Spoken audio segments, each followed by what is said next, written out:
Yabona lezi sizidembela ngina namhlanje mntana kwethu ke sibhlungu kubhlungu kuba umuntu omduna ube indoda namkhubeli sokane lingasebenziko lapha ke ngoba ugcina sowusidlalo lapha ke ugcina ukokhodelwa nabodadweni lapha ke sebakokhodela ekuseni mani usalele kamnandi bathi sigwadi kugogogogogo uthi bathi sigwadi khawuvuke mani uzosibonisa iinthende zomntwana ukuthi batsho uhlambile uye esikolweni izokuqala iinthende zakhe ukuthi zinjani cabanga-ke batsho sowuvuselwe kuyokuhlola iinthende zomntwana ofuna ugrade 4 ukuthi uhlambe zona na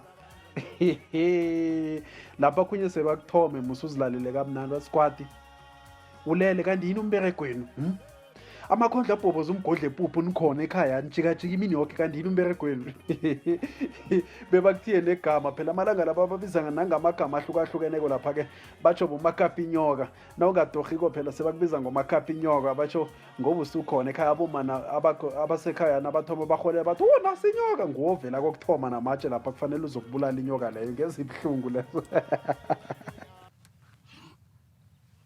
Nyazwa? Nyazwa? Helele sibabele mna. Hela kubhlungu ukuthatha umfazi unganakomo mna. Yelele nosiqhaga. Yelele usiqhaga mna. Yelele utloga ikomo mna. Yesibabele. Melos. Amagama akho la ukhuluma nami. Hawa ungacabanga ukuthi isidladla lapha wena. Ngikuthanda ukwenza abantu ngithatha ukukhuluma nami ngiyakuzonja nje. Ukhuluma nami ngikuzohle khulu. Ngisakuhle kodwa wazi indaba zakwami.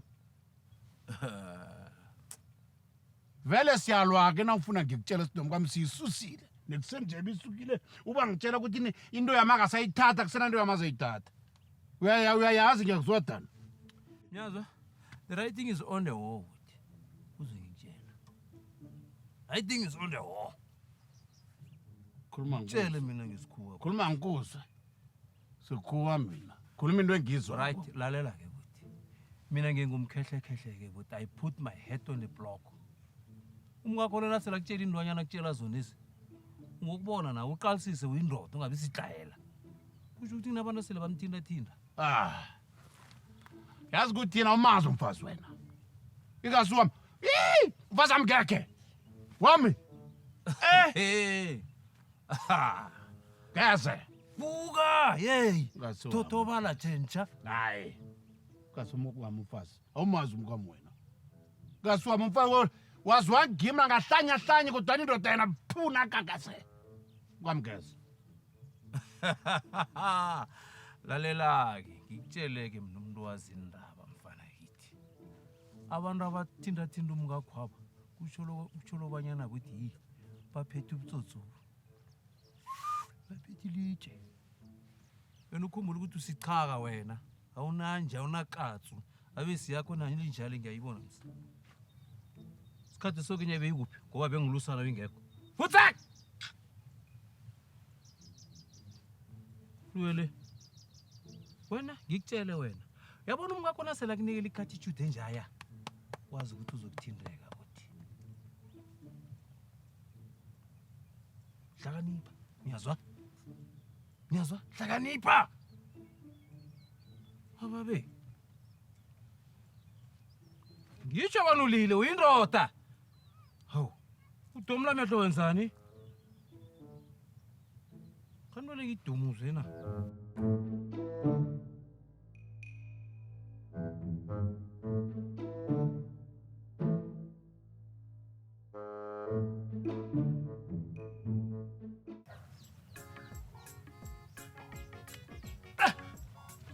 Fala gospoko. Bethi izinja. Bethi izinja. Buta lapho fala gitara. Anazi karta bafana bali. Beta.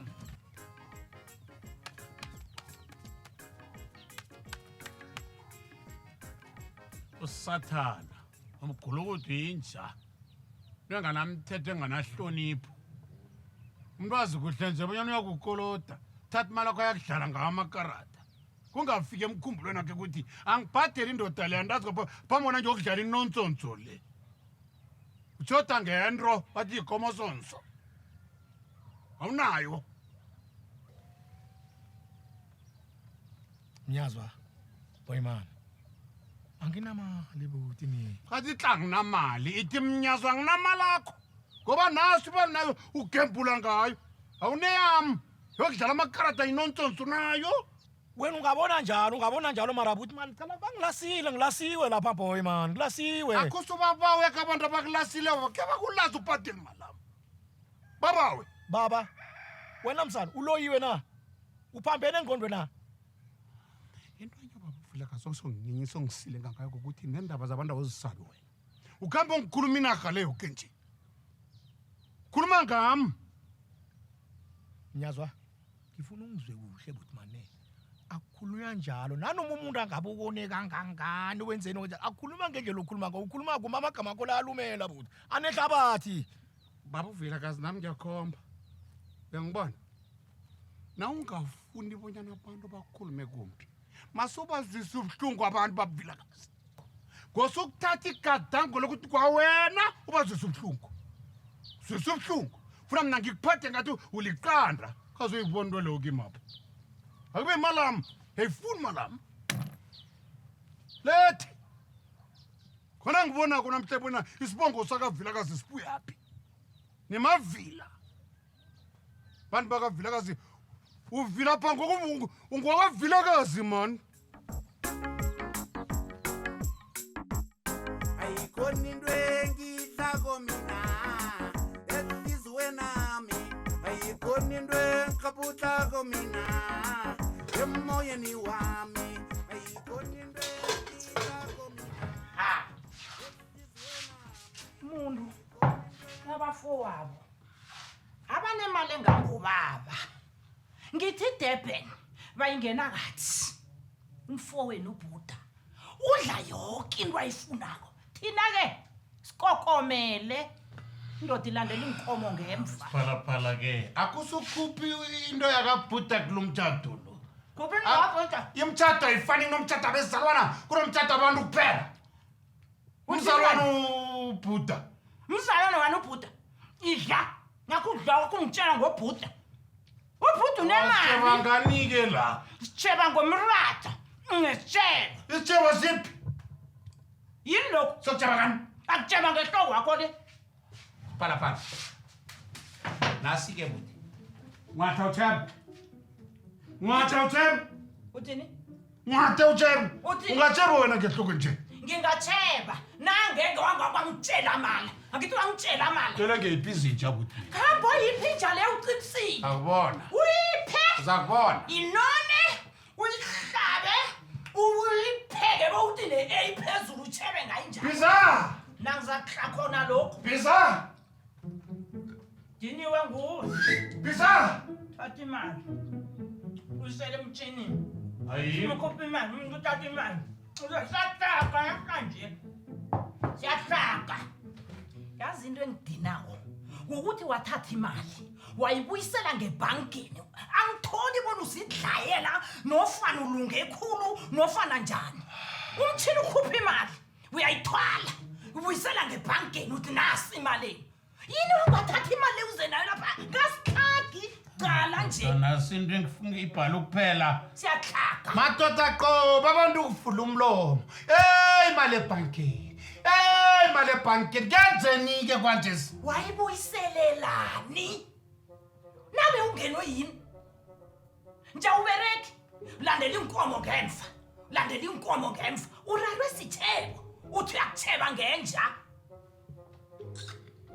yangidini into wakho le uyazi ukuthi wangitshela amala wena wathi wena inkomo zingangobaba ziphula isibaya wathi inkontreka niyakhongozela empompini nivula impompi iphi impompi erusileko wathi notshwala msukwana nibutenge ngamabhodlela nibutela ngempompi iphi impompi erusileko iphi mnyazwa Botonya mngami kusonyana. Botama. lalela Kunendoda yakhe kunesoma ngekuqiniso. lalela Ngoba qeda lokho akoma ngamali lakhe. wena wedwa nje ngiunikela last warning okuthoma amala akho la ngisawayela Indoda yakhe kusoma ngeqiniso. angisawayela amala akho lawo ngelinye ilanga ngizokubaka ngibuyele kwethu maningi amadoda ecrossing amadoda asilisa into ile Ihlazele.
Bafana bakithi. Ngibona kungcono mina vele ukuthi ngiragele phambili ngokubheja. Ukuthi ngihlala ukubobela umfazi ngemali. Hayi. yamna ngidiniwe nje qobe kuvula umlomo madoda umuntu usolo ukutshela ngemali wabuyisela imali wabuyisela imali iyokuphela nentwana ngenzeni mina Angikhulumi mina ngizikhulumela nenkomo. utsho mina kuyafana Utliwa yini? Hawu, bababe. utsho mina Bamnyazwa ngikutshele mfana ngithi yazi nina nenzani. Nali sintrikera zathatha abafazi bonke ukuthi. Kwathi nakusela imigulo ekhana abafazi, imofu. Nakhambe ndobha. Nihlakiswa ngilokho nini? Ngizokhaka beniyela bafana bakithi. yafana umfazi lo ngihlale ngimkalima Akuzwe. akangizwa Akuzwe na. akangilaleli ngenzeni Kunjalo umofu umfazi. Umofu umfazi unjalo. Wathatha imali wayibuyisela. Lalela ke ukuthi ngitshela. Umhlakho lo singawuraga buthi. hey Qala masuhleka. kwabhudanga sura kangani singabura kangani Lalela la ngizibetha khona ke buthi mina ke. Qala mas. Nakwelwa ngithi unenkomo. 20 uthi. Suma amabili okwenkomo. unazo ngiyakwazi lokho ngithi silusa nayo Uyankara ke nokwaziyo lokho. Inkomo ezazingalahleka. uyazibona bona uthini kimi utsho ukuthi batho mna ngiyokomela umna kuthi inkomo Masuyihaba buthi uyayiwubula na utsho njalo. Asizebi siyaziboleka. Siyaziboleka buthi ziza kubuya. utsho njalo bothi Yeah! Uyabona? siyaziboleka Uyankara ke mfana kithi na unjalo.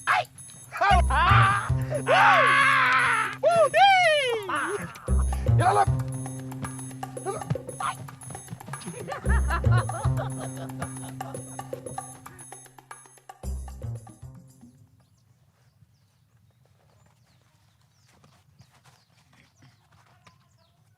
Akhuithi. Ikhuithi kancane. Oh. Khuthi le. Ihle man. ushole Khuithi. Kulo mfazi ihle ayibona. Ngiyayithanda le. Ngiyayithanda. Ngiyayithanda. Nawe boyithatha. Nedi nginayinye. Dankiso. Ethi. Danki yezo. Awangithokozeli. Thokozile. Thokozeli uzimani Yeah. bosisi ngiyabonga ungihawukela. Amen. Khambe kuhle yazi. Thokoza mina. Amen. Hle man. Uyibona? Ya. Wena. Awayihle. Qala ngapha. Nango. Kusiri Ramaphosa.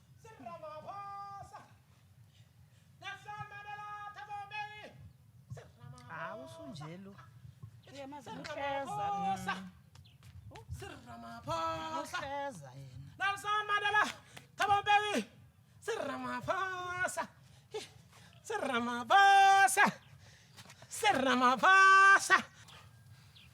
nginyanga mina wenyanga kuphi Ngalapha mina. kanti uthome nini ukulapha uyagula wena folile wena uyagula wena folile wena ithini kha ithini kha kahlubule kha sikudutsha kha ithini kha ithini nangiya wena kanjani ithini kha kahlubule udlala ito asireka ithini kha kahlubule ithini kha kahlubule nangiqale ithini kha kahlubule ithini kha kahlubule hey ithini kha kahlubule ithini kha kahlubule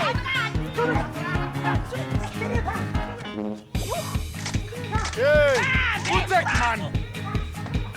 Uloyo gitina. Uhlolo abafazi apha. Utek suka lapha.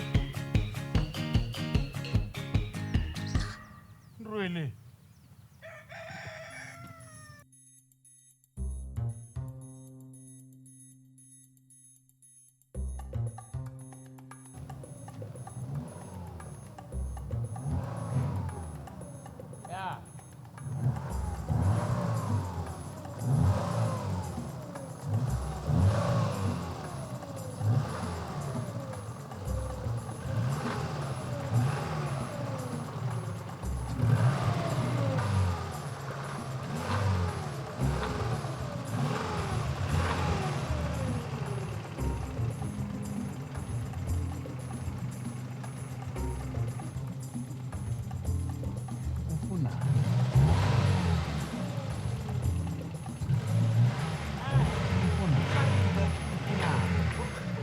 Ufunani?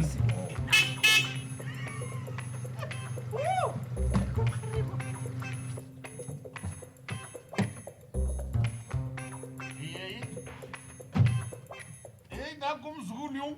wena ubahlakayise Umntwana mari. Into uchimenzeni mari umntwana wena. Maye mntwana nami. Mzukulu. yeyi mandlakayise nguwe lo ahukhulile mntwana mcala nenhlutshwana zakho zipinki kamnanjazana uyazi ukuthi yini lo msana akasizwa next isindebele akho lo msana ukhuluma isikhuwa ulala isikhuwa njani yena nesindebele manzi neoli Jani kanti. khuluma isikhuwa kwaphela Uthi ukuthi umntwana ishwakhe yayithathi no njalo msi. speak yeah whatever yo what up folks Ngasipisa ngamafokisi umntwana. ukhuluma ngemforogo umntwana lo aloke sithini-ke nathi sithi fox Kanihlutwe sinjani? sipinki nje sanibona Nah, relax, fam. I'm just gonna chill here for a couple of days. Then I'm gonna be out of your faces in a minute. aka batsho siyakuthi mfesi wena ngomzuzwana utsho njalo mhari Mala. uthini Phala umuzwa wena. Uthina kutsho kuthi lapho bro. khuluma iqiniso kuhle kuhle nginencwajana lapha i-dictionary lo msana bhala mchiye back ngesikhuwesi Unando qala i-dictionary le. amagama isikhuwesi bona usikhuluma uthini uthi ngapha Alo sokuhlala njani nawe kanti nawo nje? Askene. Izandla ngena. ngiyamizwa kancane Awumuzona mala. zanibona kwi-dictionary khona come sithini come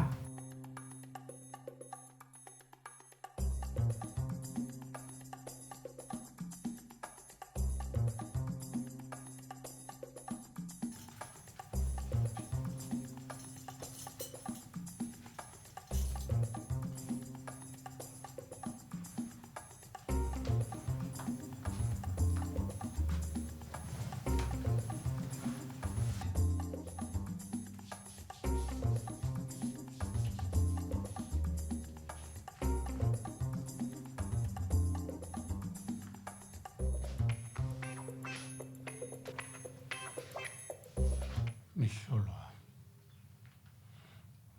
into ngiyibona kuhle.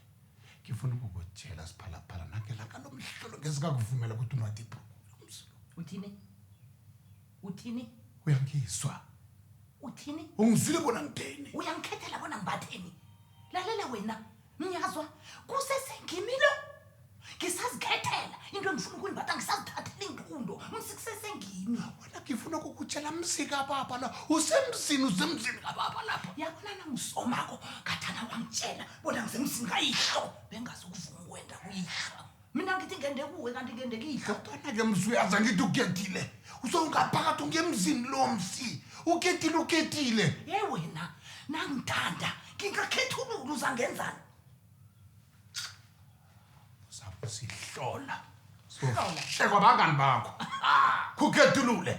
Uzohleka bangani bakho bobona usihlola usigxaxa. kungcono Bavuthwa na unjalo. kungcono ukuhlekwa ibanyana ingicundo ngizithathele mina enezingithabisako kunobana ngende emzini onje kuyahloriswa la Siphalaphala uyalahleka. kuyahloriswa Uba nokugxaxa kwanjesi. mina Yo. ngiba nokugxagxa isigxagxa nguwe wathatha imali wayibuyisela ebhankeni Uzabusihlola. Ngiyakutshela uzabusigxaxa. Ngiyakukhalima ngithi anginandoda engakara mfazi bathi unika amahlalo le. Abantu bonke babukela unjani nje? nginjani na nginje kungangcono bangihleke kunobana ngihlale emzini onje ngihloriswa ngikhethela ipahla hayi ungidinile wena Jeez, guys. Can you please calm it down? I can't even hear myself thinking. Lalela kwana msana. Indaba zabantu abakhulu. Umntwana onganga wakazingeni. Act like one. Talk like an adult. uthini You guys should stop this nonsense. I'm going back to my room. And when I come back, I don't want to hear this noise again. uthini Umntwana lo akafundiswa. umntwana lo Umntwana lo akafundiswa lo. se ngathana ubuyela kwabo Awuwa ngithi kusasa mina. Nakuvuka kwakusasa umntwana akapaka khambe lo. la they fuck off man akakhamba abuyele kwabo kodwa ningasikusasa Siphalaphala ngilalela. Kusasa na uvukako. Thatha pakela umntwana lo akhambe. nyazwa kusasa mina ngesondweni kusasa Sondo. isondo Sondo liphi? isondo lakanharibo uliduka kisonda khona msi Wamani wena into leya isilisondo leya. yini Into lamgidi kaSatana leya. Kuyibona wenzeka lapha. Lapha ma-2000 nabantwana banje apha babhethe igcebhezana lapha. Lapha abantu bakhona bafaka iinkopo engazibona umphelaphelana. Iinlukazi ezihlaza lapha zidosa amarogo phasi. Abantazana bafesa amabele akunasondo lapha wena. Lisondo njani njayo? lisondo sikima kusasa ukhambe nami uyakubona bona ngiyelani esondweni mina ngiyela ilizwi likazimu Khange. angayela amagwayigwayi namagigi Ke ngibe indoda siphalaphala. Akhe ngikhulume kanyeke njenganje. Angikhambi nawe number 1. Number 1 godu. Nawe usayilapha. ubani Awuyi. ngiyaya kusasa ngiyaya ene ngiyokubathi ibhurugu lameli ayambathwa amabhurugu esondweni ngiyaya Ngamhlolo. Ngifuna ukutshekisa ukazokuya lapha. oh Awuyi. wow sakubona kusasa sakubona ekuseni asivukako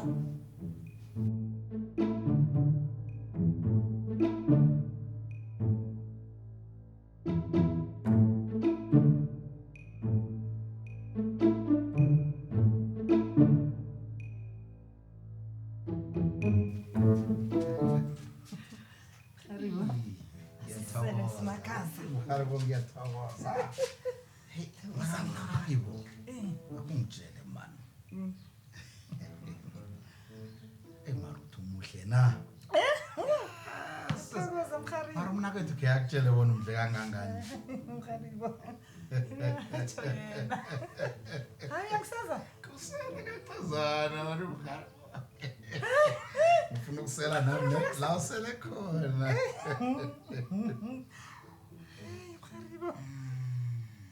sulake Ngiyokusulwa le. Yeah.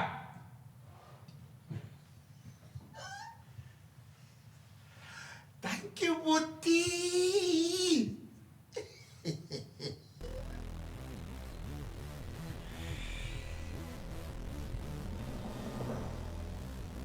Mandla guys. Oh, man. Damn, uncle. Call me Andrew Mayer. How many times should I tell you that? Call me Andrew Mayer, uncle.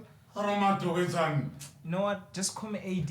You know how they call Eminem Slim Shady and Beyonce Sasha Fariz? Well, so yeah, Anutini.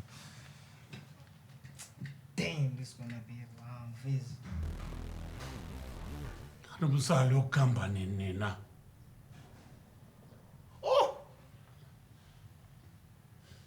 inkomo inento sathana lo hlakaniphile umfo ngiyomtshela ngithini mara phela kufanele angasolana kancane yokuthi mfo yokuthi bruru yokuthi mfo inkomo bazebile yazi mharibo Eh, ngikuphathela intwanyana la intwanyana mharibo. intwanyana Hayi, lenge yakho le mharibo. Kuyini lokhu? ngiyakho lisela ibhokisana nje Ngiyalibona bona libhoxi. Kunani mharibo? kunentwanyana mane efanele wena Hayi mharibo. Ay, bruru ngiceda ukuthola umtato lapho wendaba ezithusako batsho inkomo bazithethe Ayi, ya Kwenzani? batsho bazithethe zonke asike. Zonke. mhlambi woke vele batsho Masumi amathathu wonke wenkomo. amasumi amabili woke Awamfo. Bekumasumi amathathu. emasumi amabili Nizisephe ezinye. inkomo ezamfo bekuyi-20 zona Bekumasumi jama sibiza amapholisa mani Ayakusika nina amapholisa kude kangaka. Indawo le ikude. bafonela fofonela amapholisa uyakwazi abafazi amapholisa. fonela amapholisa Mafa security. ya Ya. Lalela-ke butne. Akhe ningiqalela inkomo zami lezo ngetreka msiyazana batsho bazebile. Iye. Ya, okay ngiyathokoza. All right. itraka kwenu Itracker. Mthinyana nakofa kwenkoloyini otshengisa ikoloyi ibone kuphi. Nje bayifake enkomeni ke. Ukhona ukubona bona inkomo ikuphi.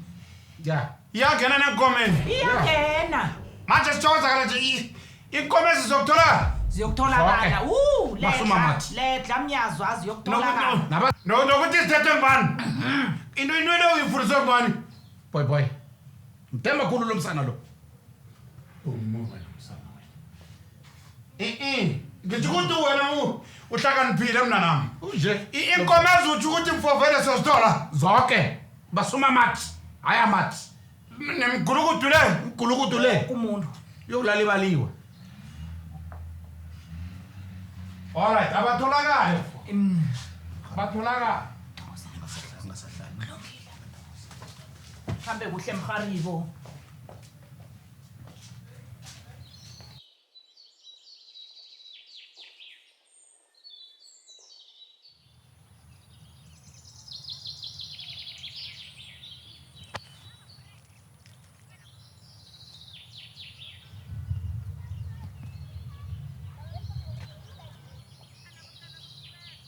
ay hayi man ngiyawurapela futhi basukwenza njalo mani melusi mani Akithi usalumdelela. melusi ngiyakurapela futhi asikisi-ke Angithi mani hayi usalumdelela. ncancabe mani sisintweleyo mani uzangilimaza melusi ngiyakurapela futhi mani uzangilimaza ngiyakurapela futhi yazwa isuse mani uyisusile Ngisusile man. wena udlala kumbi manayo into elizangilimaza Ayafana ulichacha man. hawa mani uzangilimaza Uthuswa irege ke ngikutshele. into elingakhuphi ilihlo Lalela wena ngikutshele wena. Isolo. Asikubaleke ungakabuthi. Isolo. Amasotsha bekayi40. Imphaphamtshini bezi3. wagijimisa wena Baphethe nama 8 grenade. wagijima Hey muna. Abahalaba baphethe ama AK47 nama AK48. wachiya kunjalo konke njalo buti Stendes besipeta la ispoon. Ngidla phasi. kuthi ka Mara sengitshela iqiniso buti. Angazi nami ukuthi ngiputle njani. Bara ngibachile yo. ye Kawachiya. Kadla phasi buti ngabachiya. berekile ngoba besiyokubotshwa tano banjiwe Good. bebewusibopha tano banjiwe Kasibaliwe. Besokala kasibaliwe. mayinangaba ngoba nakusabijele kangaka wena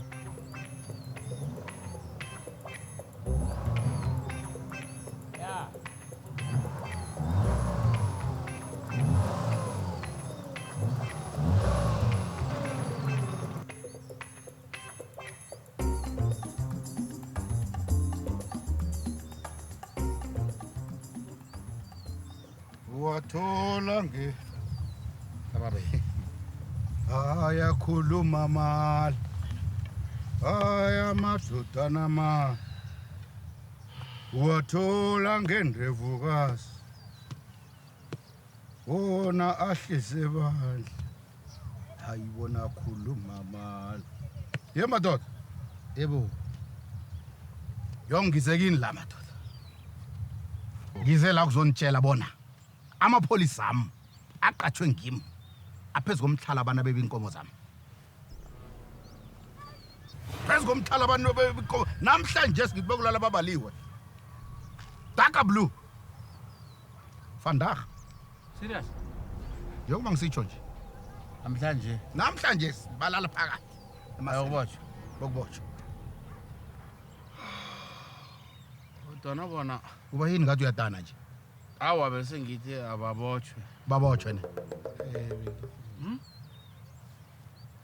Angithi Lalelani ke madoda. Nginiphathela umbereko la. Omuhle wethenda. awufuna abantu abafundileko. Awa leli labantu abanjengani nje. Ngisathi ngifuna umbuzo nje. Labantu abanjengani nje. Asiwili kufake lapha. Ya, imali ngangobaba. Ya. Njengoba bengisitsho ke madoda. Bona indoda leyo inomnyanya kaChristmas. Ya, nani nje niqatshiwe. Into engiyibawa koyinye. Ukubana nihlambeke madoda. Ake nidude madoda nidude benidudisise nimbathi izambatho zene ezihle. Niqaleke. Nayi nguwe mina kwethu mnyaza. Ngiba uze nomkakho lo uyambona musuqaleka. Ya ngizakwenza make sure.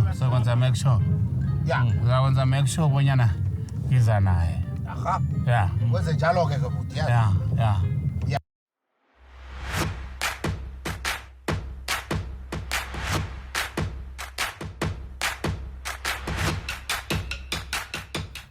Nindawo khule. Indawo liyasabeka wena. Wena isithunzi esimbi sesingakubula wena abantu la. Kanti uyindoda enjani? Akusube nesibindi nawe mani Nyaza. Kanti unjani? Hayi. Zembe! Yezwa nebizo lakhona. Zembe! Umuntu onjani loyo? Zembe! Waziwa ngalo manje. Udume ngalo igama lo. Ukuthini lo? Zembe! Uyephi wena naye Msalo? Msalo uyephi? Zembe!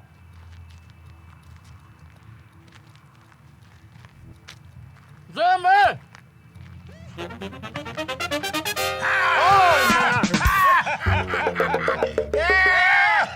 Kani statesa. Lo Msalo manje. Msalo lele lo. Uyabale. Esiyila lilo yo. Hayi wa man. Hey! Yazo! Buya manje ngumasombuka lo. Hawu. Hey manje Msalo. Kumasombuka uyise. Buya manje. Hey masombuka. Uchingephi la? Ikhamba nechathekile. Buya. Ungene khona la.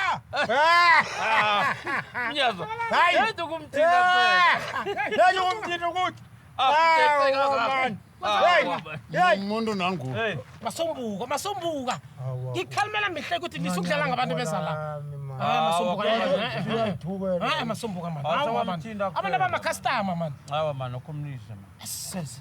Wena mara kungitshela i-20 lakho elanyana ninentonyana niyenza kona. Phela mhlawumbe nje ngimbona hlukulela bomma lapha mthi wakhanywa ngumnyaza lo. Ufowethu hlukulela bomma. Wena, ya. Eish. Hayi wena lakho liyagula buthi. Ya. 20 lamela Liyagula yonke. Mara ke nokho asikeze ingalezo ukuthi kungitshele manje sifuna umodoro lapha manje. Ikoloyi. Ngizabutisa Koloyi. Hey man manje Bramdlembe. Akulalele. Bramdlembe. Melusi ngiyakwazi. Navana uthi Bramdlembe. Yayi nginento ifunako. Ngiyakwazi. Alela man. Yazi kunjani na? Ya. Sinegigi enye man serious yabona. Gigi? Ya so. Bengithi angeze wasama ngekoloyi so man. Lapho sithi sifuna ukuthi sibe ma VIP aphezulu. Sizentatanyiswa lapho. Ya mtshele buthi ya. No, ngiyanazi ni. Amana kusizana. Ngiyanazi. Hayi yabona kwamba akuphumana. Siyakubani siyakumuntu lo yena ite ngibani mtshele ukuthi Usiginye isimbi le man. Uyambona usiginye isimbi musa. Usigunye isimbi. ya lapho Niphethe malini? Thula wena man. Olalela ke wena man. Yazini mhlebe. Niphethe malini? No yona Yona ngathi khonyanyana. Niphethe malini madoda kube imali. Sethi. uphethe imali nguone madla Anekucaca ngiyanazi. Unayo nawo kukhuphe nawe Nase ngiyakukhohlela. Aphuma amathe. Nami nasi. Wona yenza Khubala. Nawe ngizoyikhupha ungawari, ngizoyihlanganisa ifuna. lapha ngidala chapluka. Babyface! Babyface! Babyface! Wow!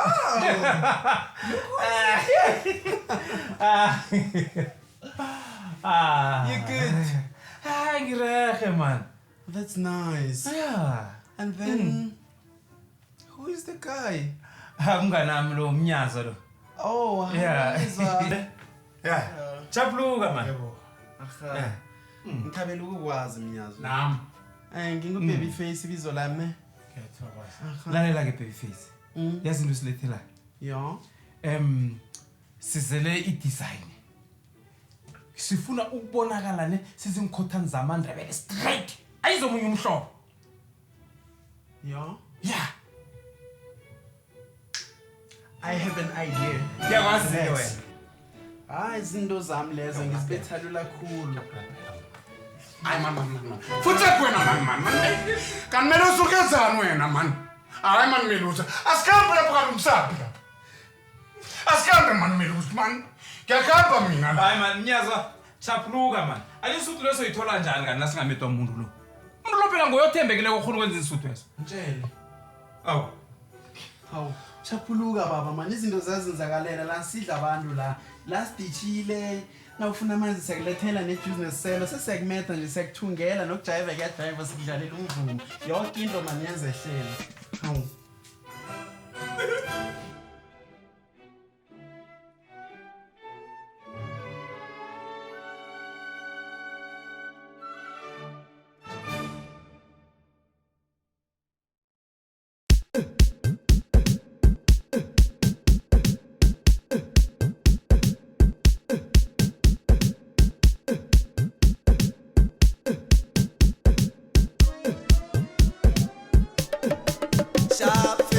Shafele.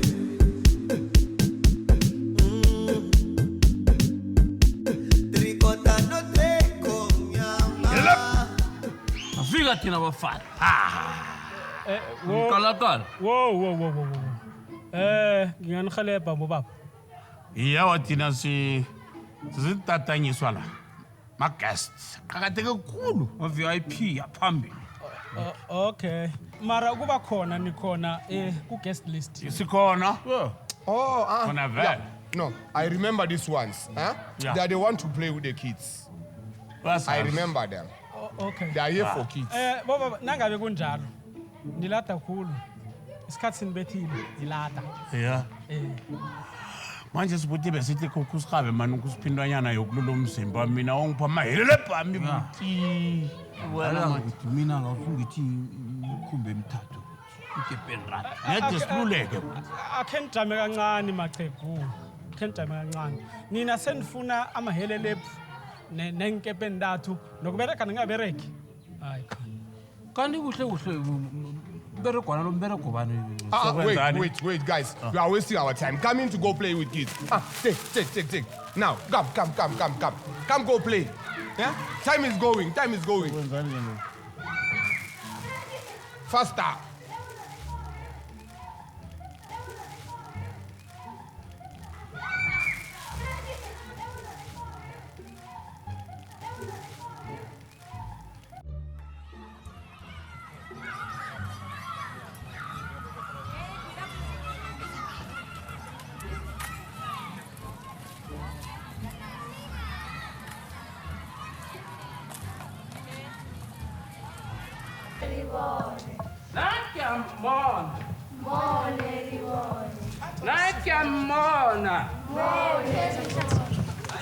Wena msana lalela.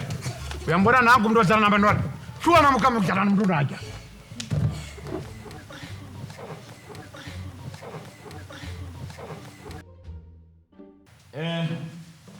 Ngiyathokoza ukuthi noke la khamba noSigwinya Simbi Junior la umsanami namhlanje uyakhula. KwaNdebele Bikers madoda ngiyathokoza sinjemu zakithi sibambene. Ngithokoze nani sitshaba ukuthi namhlanje enzile zokudla imali kwami namhlanje. Ngibona zokudla imali kwami. Ngiba ukuthi kube mnandi sijide lethi nini ngangiphula le matafula. Let's party.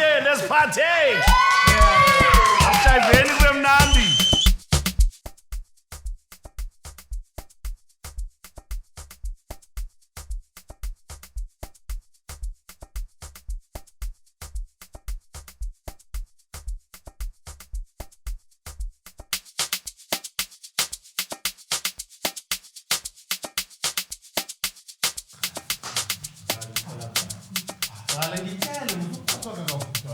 Kala wenzani kala? Hawa mara uyayibona into. Ngakutshela ngathi uhlala nomuntu uyawanga. Kala nje lijayiva kamnandi kanjani? Umuntu wani wena kuyajayiva lapha ngasikhathi sokudlala buya.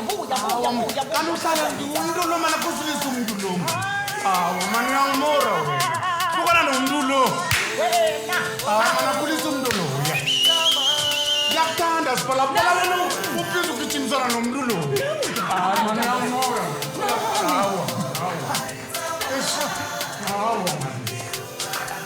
Uyamlisa. Uyamlisa na. Sahathini lapha sala abantu wena kuya wena. Sibamba mani.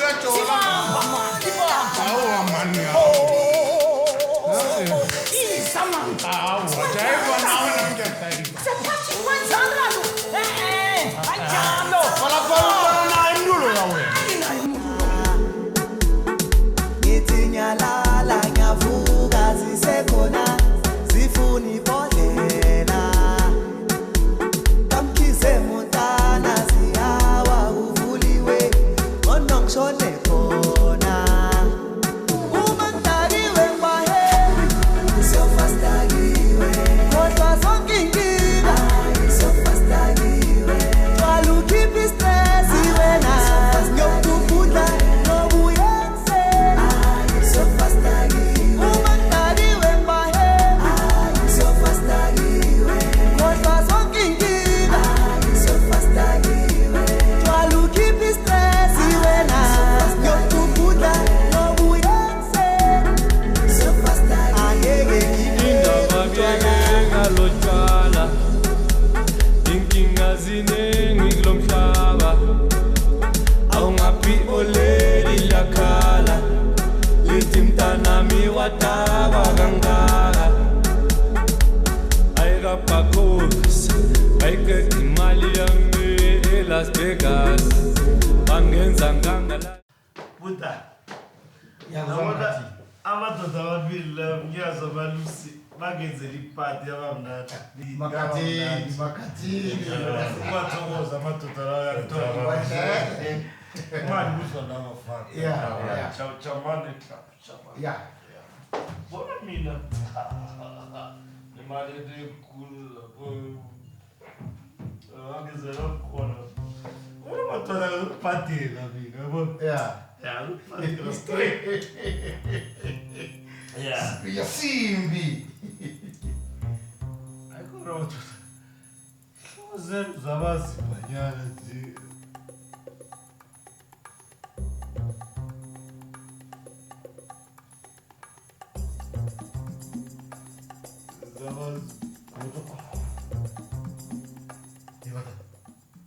Kanti ufuna njani? Ngizakenzani wena ithuba lokwenza imali le bhodani ngale ntombi imali leya yamani.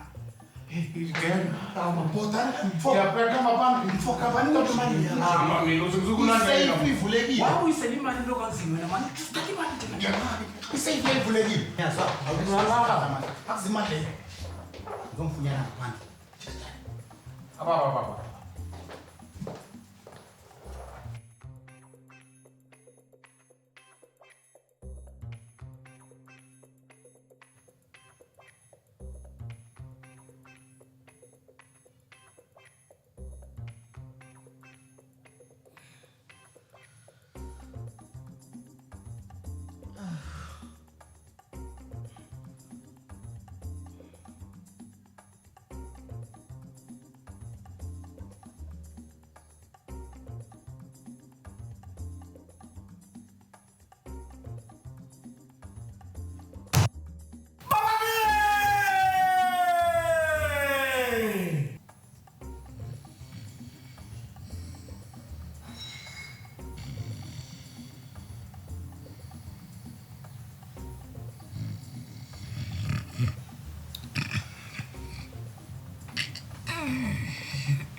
Izolo ngiberegeka isikhisi. Imali yami yonke esefeni inyamalele. And I was drugged. Wena no Nigeria benikuphi? Boss, izolo kutsho wena wathi thina sino Nigeria sikhululeke. Hey, kangitshela istory wena ngizwe. Njenga nje I'm not interested ukuthi uthini. Ngifuna amadoda amabili lawo la nemali yami la. Khashe kanje. Okay, fine.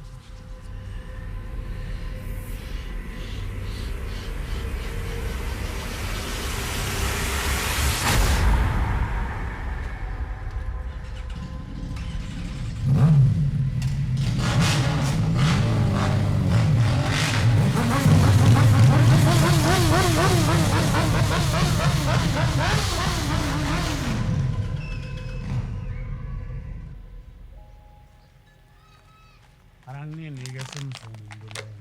Hamna ngidiniwe kanje. Amarunga wara. Lethu kufika kwethu lapha. Sithatha okungekwethu siyakhamba. Okay. Wena ikolo esilandele ngalo. Asibantu bakho.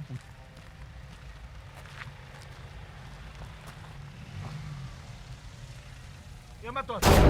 Hey, Belus. Hawa. Hey, Belus.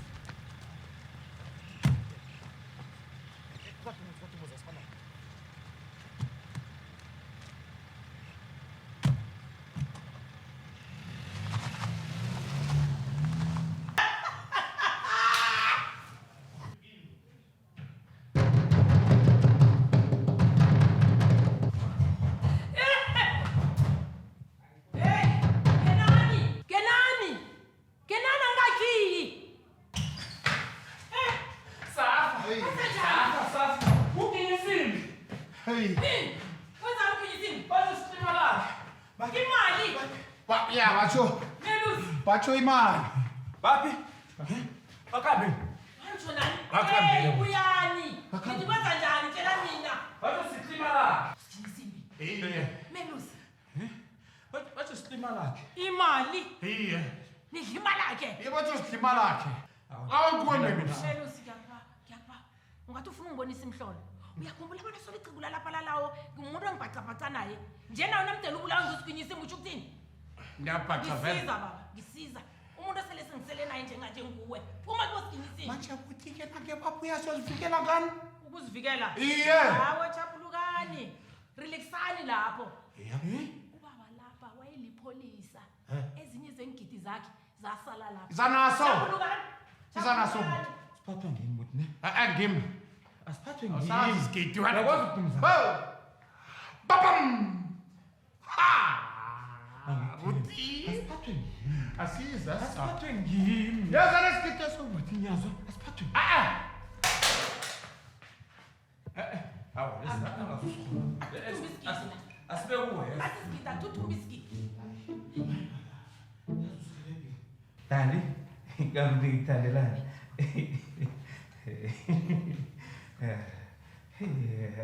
Yeah.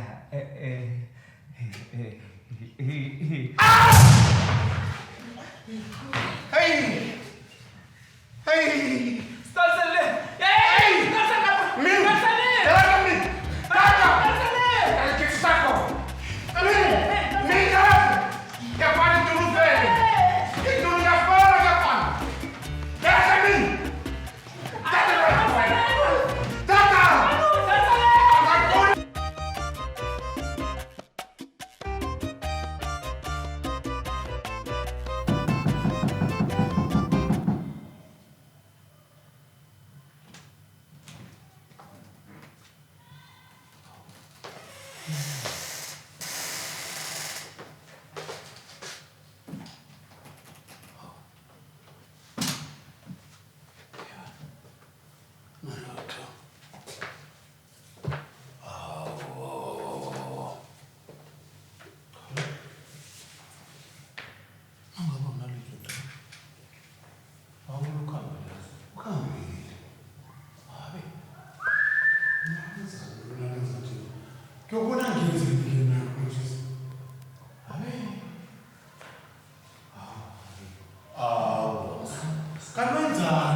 Uzokubona ngenzeni kimi nake?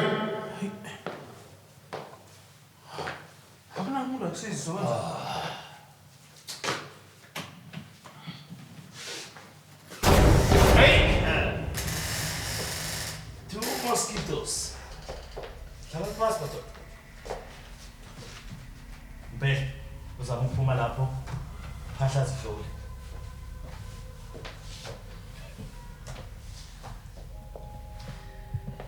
Niyazi kuba yini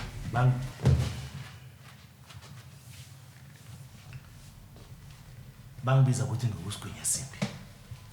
Hawa.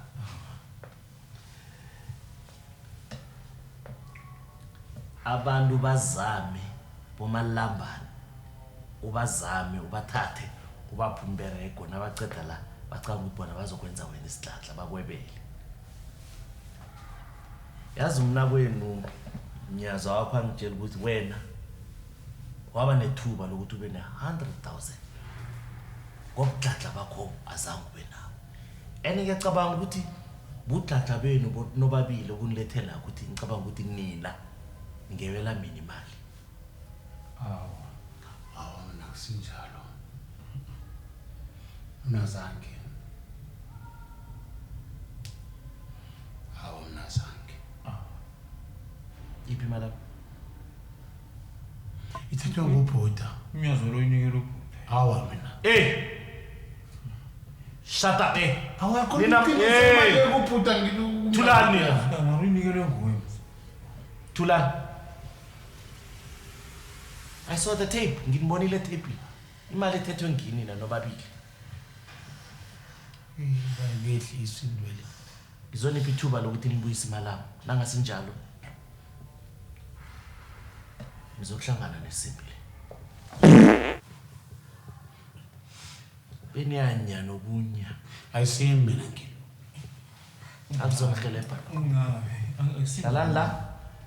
Cabange ngemali.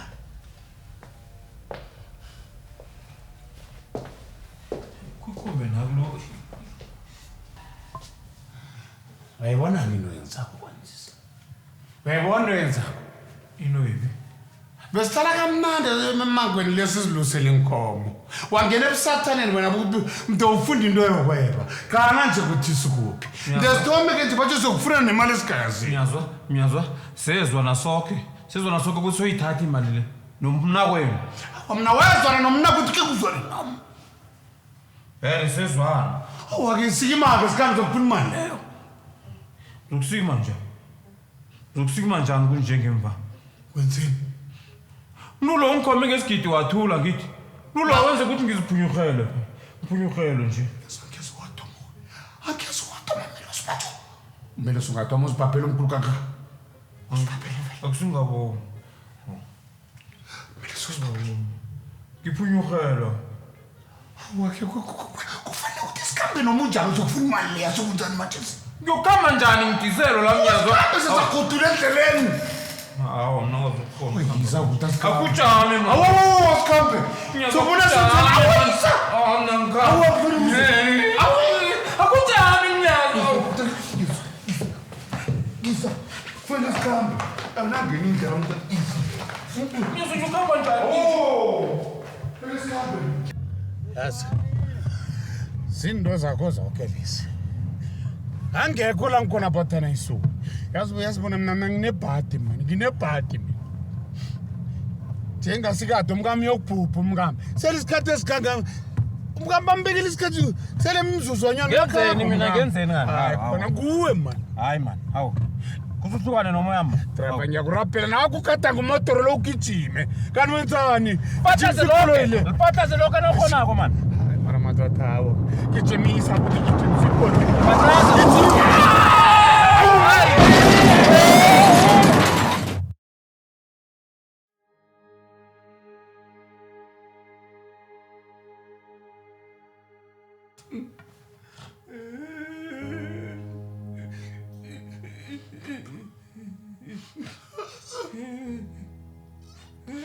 Uphelile ngomkakhe ngakufile. Man. Wathi ufile man. Uqedile usikinisi. Solo ngithi ngimthosa umthatha usikinisi. Akangiphenduli.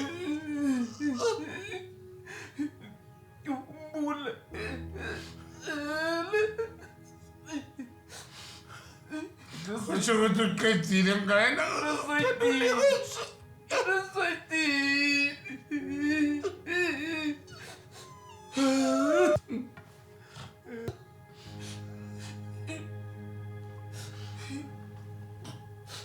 Kongasibona isibuku nje wena. Ngubani? Mngam. Phala. Nguye. Phala sami. Nekubanyana umuntu na nje ufuna imiliyoni. Anginayo. Baba khe ngabe nayo. Noba mkhulu khe ngabe nayo. Nekubanyana ufuna impilo yobukhazikhazi. Impilo yenu esiphazimako nesidurawo. Ngubanyana boqale ukuthi mhlambe ngingakuthola ngikuseMauritius.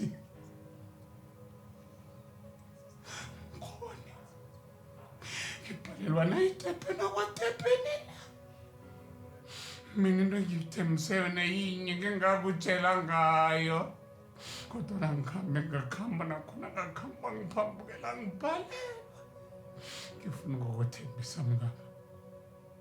Nekubanyana kubudisi ukuhlala nomuntu onje.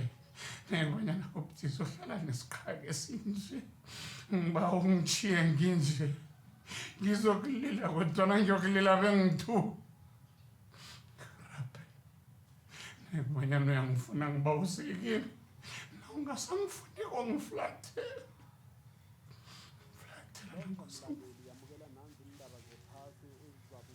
Yes. Jama, ngiyathanda. Na. Uyangithanda. Jama kesele mukasho. Indoda eyaziwa ngosigwinyisinde ekuyindoda enjingileko edla kusale nekuyindoda edume ekhulu ngokuthengiswa indakamizwa kuzwakala bonyana idunyuzwe emapholisa lokha nayisahlelwa amapholisa emzinayo afuna ukuyibopha kodwa yalinga ukubaleka. Indoda edla kusale le kuzwakala bona ibhubhele Lalela. Athukambile. Ufile kakakhambi ufile. Nasi into bengithi ngiyayihlathulula. Kuyini? Nasi. Bengifuna ukutshela bona ukhambile. Calana. Calana. Are. Ngiyo. Ngiyo. Ngiyo. Usimo siyathokoza. Ngiyo. Nasi. Nasirekile. Nasi. Amare. Uzele umkhwa. Uzele.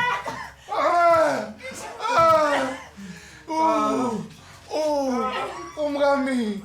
Amare. Usimo mkhulu.